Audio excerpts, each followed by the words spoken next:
If nothing is changing in your life, it's not because you're broken.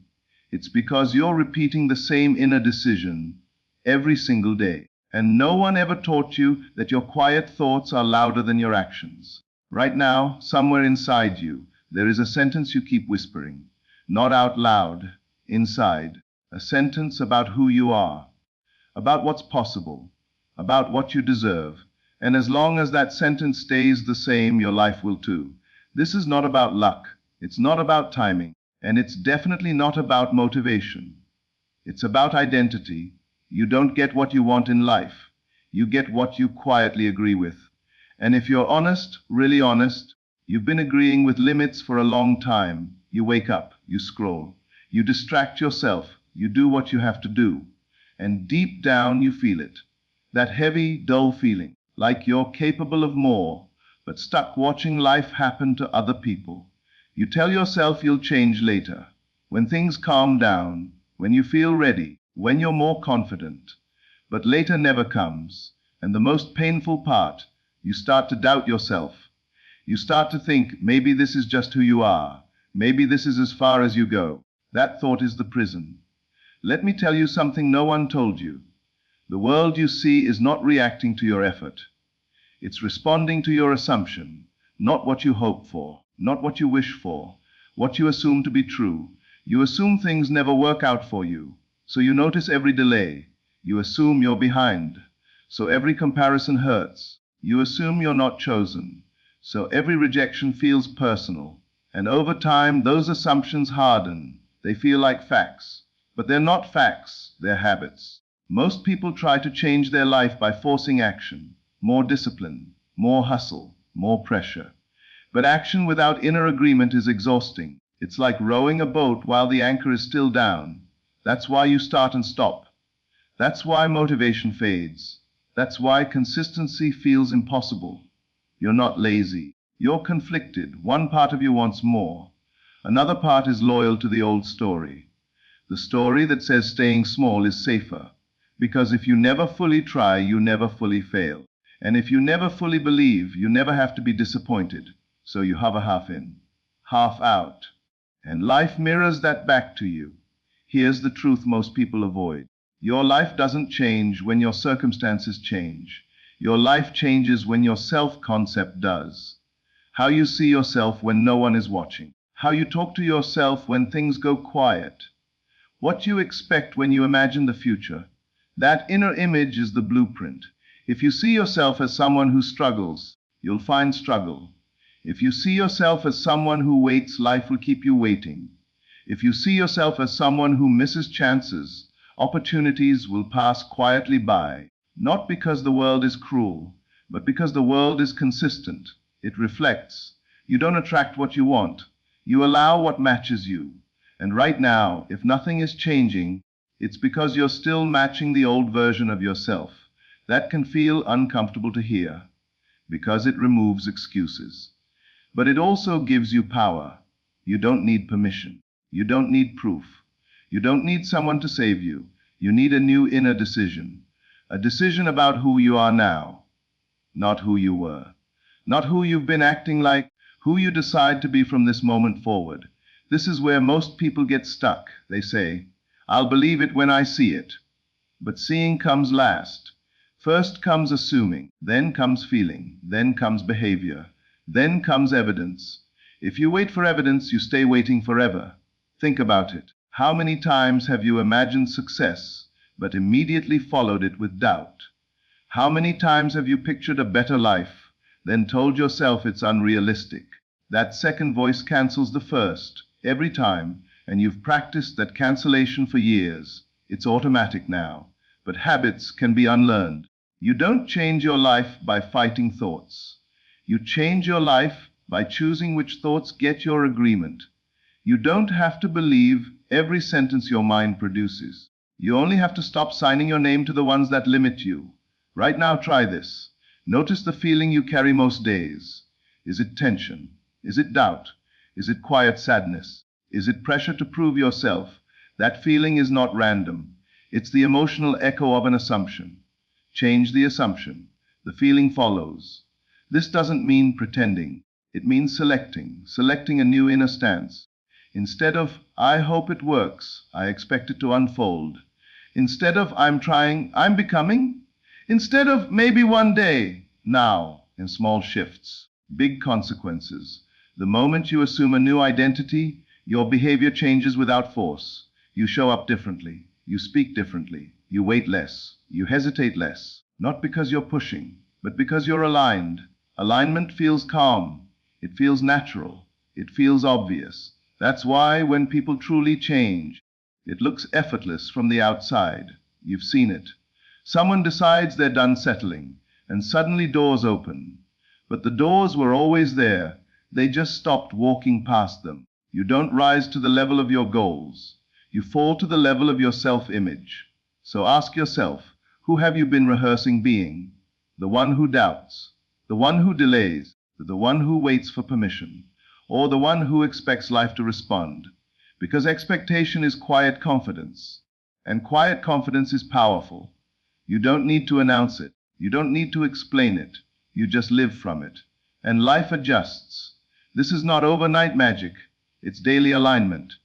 Every time you catch the old story and choose a new one, every time you refuse to speak against your future, every time you imagine the end instead of the obstacle, those moments stack. And one day, you look around and realize something shifted. Not outside first, inside first. That's where real change begins. And if you've been feeling stuck, lost, or behind, it's not a sign to quit. It's a signal that you're ready to let go of the version of you that no longer fits. In the next part, we'll go deeper, into fear, into discipline, into how to hold a new identity even when nothing has changed yet. Because that's the moment everything changes.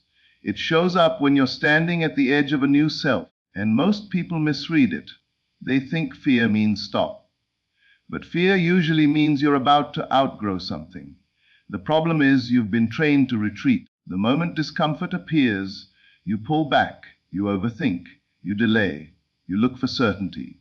But certainty never comes first. If you're waiting to feel fearless, you'll wait forever. Because confidence is not the absence of fear. It's the decision to move without asking fear for permission. Look at your life. Every place you feel stuck is a place you stopped trusting yourself. Maybe you failed once.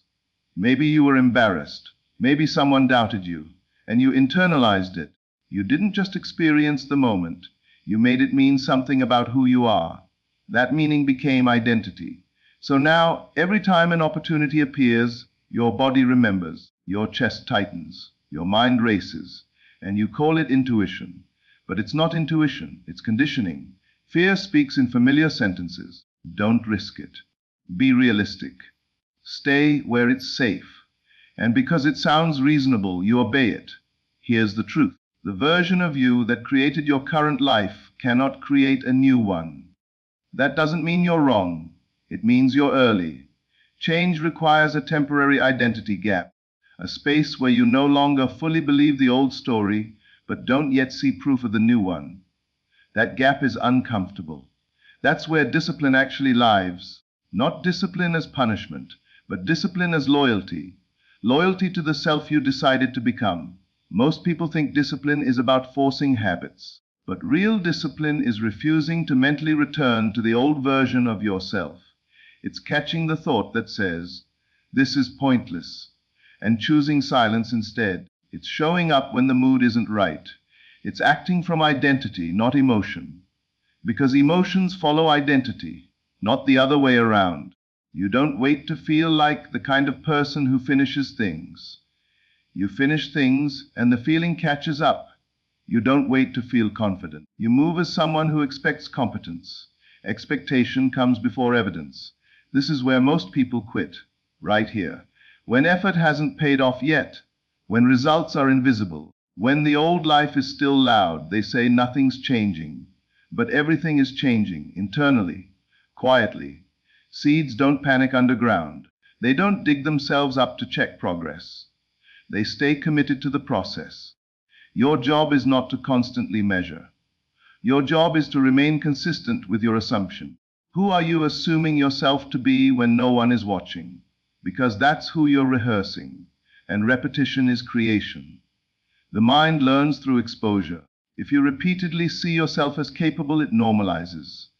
If you repeatedly imagine success without arguing against it, it stabilizes. At first, it feels fake. That's normal. What feels fake is simply unfamiliar. Your current self once felt unfamiliar too. You practiced being doubtful. You practiced being cautious. You practiced being reactive. Now those feel natural. You can practice something else. This is why mental discipline matters more than physical discipline. You can go to the gym and still carry the same self-image. You can work hard and still expect disappointment, and expectation always wins. So instead of asking, "What should I do?" ask, "From who I'm becoming, what would be natural?" That question bypasses force. A person who trusts themselves doesn't over-explain.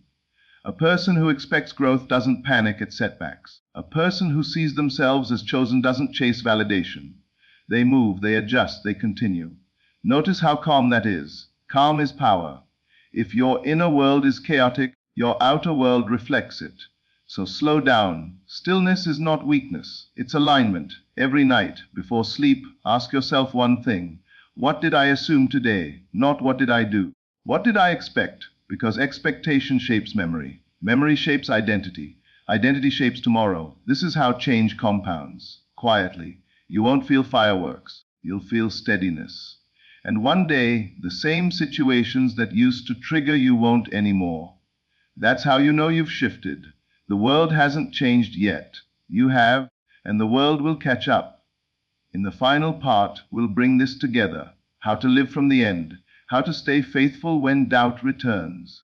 And how to let life meet you where you've already decided to stand. At some point, you have to stop asking if it's working. That question comes from the old self, the one that needs reassurance, the one that needs signs. The new self doesn't look for proof.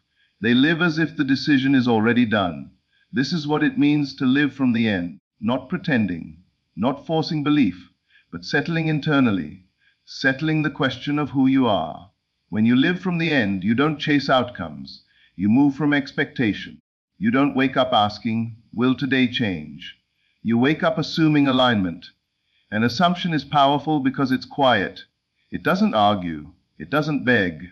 It doesn't wait. It simply is. This is where doubt tries one last time, not loudly, subtly. It comes as impatience, as boredom, as the urge to go back to old habits, just for comfort. That's not failure. That's the echo of the old identity looking for attention. You don't fight it. You outgrow it. Every time doubt shows up, you don't need to respond. Silence is a response. The moment you stop reacting, it loses power. This is maturity. You don't prove. You don't explain. You don't convince. You continue. Continuation is faith in motion. And here's something important. Your mind will try to measure progress by external change. But the real shift always happens internally first. Before money changes, your standards change. Before relationships change, your boundaries change. Before confidence shows, your self-talk changes. Those are signs, just not the kind most people are trained to see. If you feel calmer, if you hesitate less, if you recover faster after setbacks, you are changing, even if nothing outside has caught up yet. This is the moment most people sabotage themselves. They abandon the new self because the old world hasn't responded